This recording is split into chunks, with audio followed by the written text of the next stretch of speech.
E é neste momento que nós damos andamento aqui ao Live CNN falando justamente sobre isso. São muitos questionamentos. Como é que é o processo, por exemplo, de extradição de foragidos? Se eu tenho Opa, Elizabeth, riscou o disco, minha querida. Se eu tenho cidadania de outro país, eu posso ser extraditada desse país? Quem vai nos ajudar a compreender toda essa missão é o diretor de cooperação internacional da Polícia Federal, o Felipe Seixas. Diretor, obrigada demais, hein, pela gentileza de estar aqui com a gente. Bom dia, prazer é meu. Bom, o caso da Zambelli, eles estão aqui em aberto, nós estamos acompanhando tudo o que vai acontecer daqui para frente, não tem como cravar exatamente o caminho. Mas a nossa ideia contigo é ver a tecnicidade da coisa. Então, como é que é esse processo de extradição? A Interpol precisa 100% dizer, ok, aceito. Se a Interpol não dá esse ok, nada acontece? Na verdade, não. A Interpol é um dos mecanismos, eu acredito que o principal mecanismo para a captura de foragidos internacionais.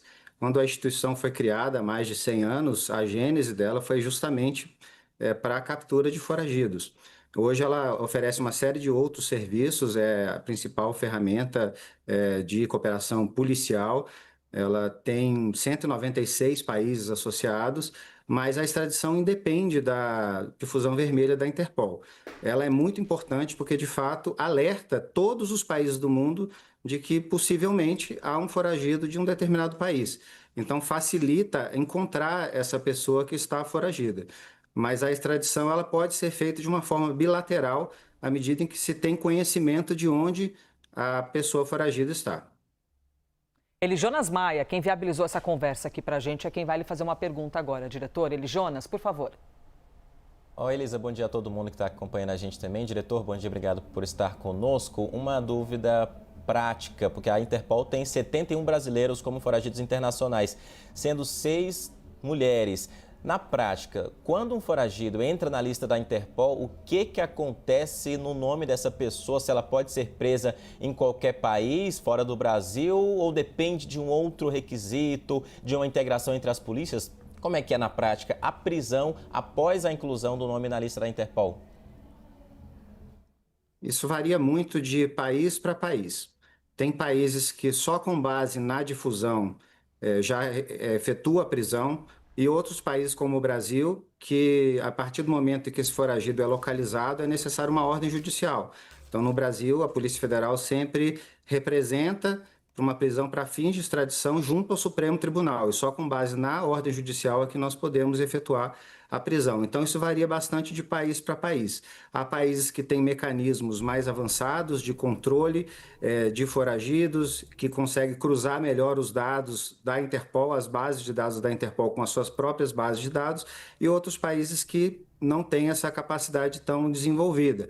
Então, vai variar bastante, mas, em geral, em pontos de fronteira, né, em controles migratórios, esses cruzamentos são feitos e é um momento importante de identificação de foragidos.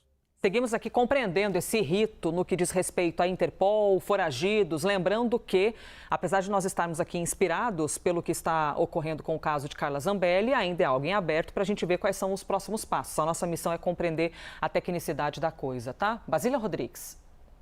Oi, tudo bem, diretor? Para a Justiça, Zambelli é uma foragida. Para a própria deputada, ela é uma perseguida política e não deveria ser incluída nessa lista da Interpol, a exemplo de Oswaldo Eustáquio, Alan dos Santos, outras pessoas também com ordem de prisão aqui pela Justiça brasileira. Como é feita essa avaliação? É uma reunião? Os senhores ouvem pessoas de diferentes países, do judiciário também, da polícia. Como é feita essa avaliação? Quem decide na avaliação da Interpol se Carla Zambelli é uma perseguida política ou não? Sem entrar no caso concreto, tentando tratar, né, abstratamente como funcionam esses processos, a Polícia Federal, quando recebe a ordem judicial, vai fazer uma análise dos requisitos da própria Interpol. E a Polícia Federal só faz o encaminhamento se entender que os requisitos estão preenchidos.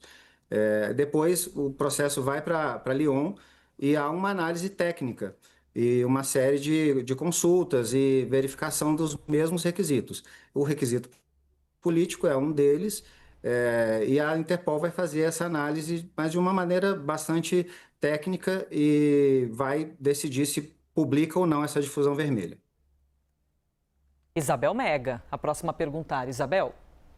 Oi, diretor, bom dia, muito obrigada por estar aqui com a gente. Esse assunto desperta muita curiosidade, então seus conhecimentos são muito úteis para a gente, né? Eu estava dando uma olhada ali no próprio, digamos assim, regimento interno, não sei se é essa a expressão correta, da Interpol, e eles entram ali em alguns casos que poderiam ser mais sensíveis, né? Envolvendo atividades políticas, militares, religiosas ou até mesmo de caráter racial.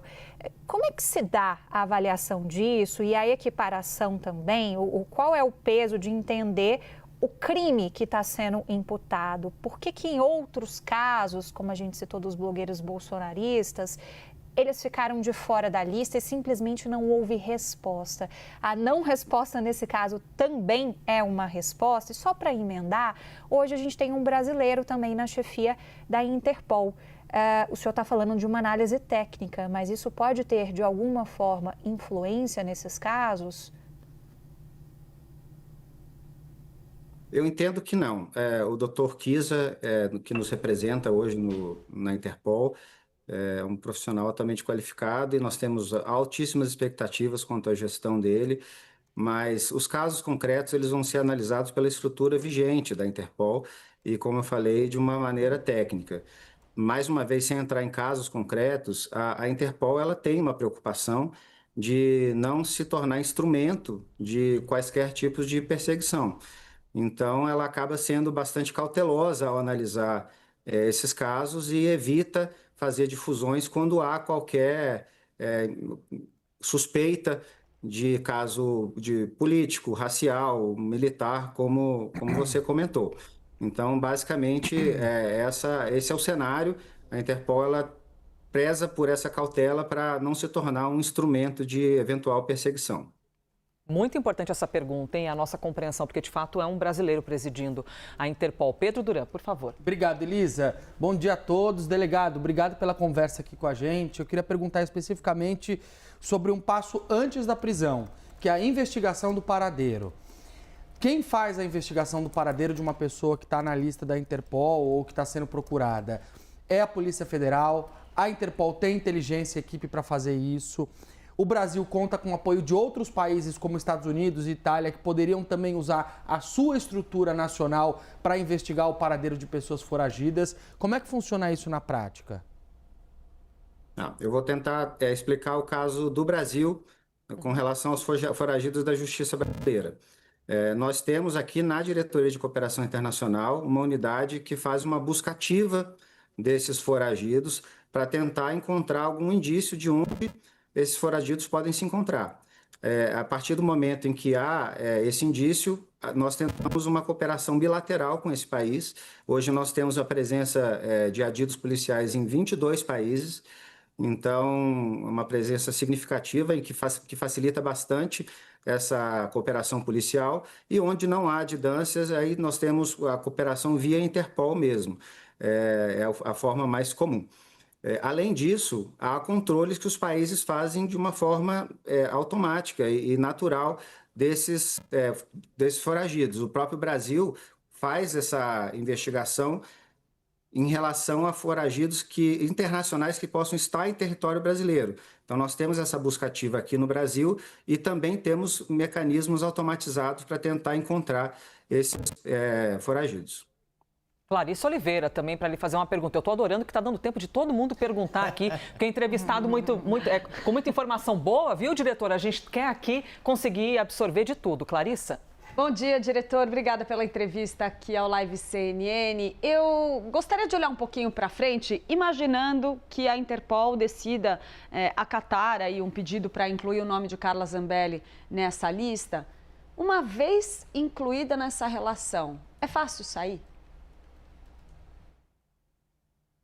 Uma vez incluída, haverá uma série de procedimentos, né, que vão ser estabelecidos. Em primeiro lugar, tentar identificar a localização precisa, né? isso vai ser feito de uma maneira cooperativa com as autoridades de outros países. E como foi muito bem explicado anteriormente, a Polícia Federal não tem nenhum poder de polícia fora do país. Então, isso é sempre feito de uma maneira cooperativa. Nós temos os nossos adidos e, no caso da América do Sul, na Europa, nós somos muito bem representados. Na própria América do Norte, temos adidância no México, nos Estados Unidos e no Canadá. Então, existe uma cooperação bilateral muito forte e que facilita bastante encontrar esses foragidos e depois processar a própria extradição e combinar trazer esse foragido para o território nacional. Bom, conseguimos aqui rodar, passar por todos os analistas. Então, Eli Jonas, vamos aproveitar aqui esse 1 minutinho que nos resta para que você possa fazer a última pergunta, por favor. Vamos lá então, diretor, para finalizar, só uma dúvida para ficar muito clara. A inclusão de um nome de um foragido do Brasil internacionalmente depende, inclusive, também do crime pela qual a pessoa foi condenada no Brasil também ser crime no país onde ela é encontrada, não é isso? Só para a gente entender muito bem 100%. Não, a dupla incriminação ela vai ter efeito no processo de extradição. Para a inclusão na lista da Interpol, há outros requisitos, né? A Interpol ela está pensando num alerta internacional para 196 países. Então, não dá para ela tentar fazer uma análise de onde é crime, né, em todos esses países. Então, a dupla incriminação ela vai ser muito importante no processo de extradição, não no momento da difusão vermelha. Mas a difusão vermelha também tem requisitos que dizem respeito ao crime. Então, tem que ser um crime um pouco mais grave, não pode ser um crime com uma pena muito baixa, né? Aqueles crimes que nós consideramos de menor potencial ofensivo. E, de fato, quando o crime é grave, o crime é violento, é muito mais fácil fazer essa difusão vermelha. Chegamos ao fim aqui da entrevista, diretor de cooperação internacional da PF, Felipe Seixas. Diretor, eu sei que a gente, enquanto imprensa, insiste, aí manda de novo mensagem, aí o Eli Jonas fala assim, quem sabe hoje o senhor não pode? Mas é por este motivo, porque entrevistá-los é sempre muito bom. Aqui nós somos apenas um veículo de condução de informação. O que importa é que as pessoas entendam. E a sua explicação foi muito clara e muito importante para a gente. Obrigada demais. Eu que agradeço, à disposição. Obrigada. Agora tem que ficar dando F5 para ver se o nome da Carla Zambelli vai aparecer na lista da Interpol, né? Porque pode a qualquer momento ocorrer isso, né? É isso. Eli Jonas, não vou perguntar quantas mensagens você enviou ao diretor, tá bom? Não vou responder. Para fechar essa entrevista, você tem o direito de permanecer em silêncio.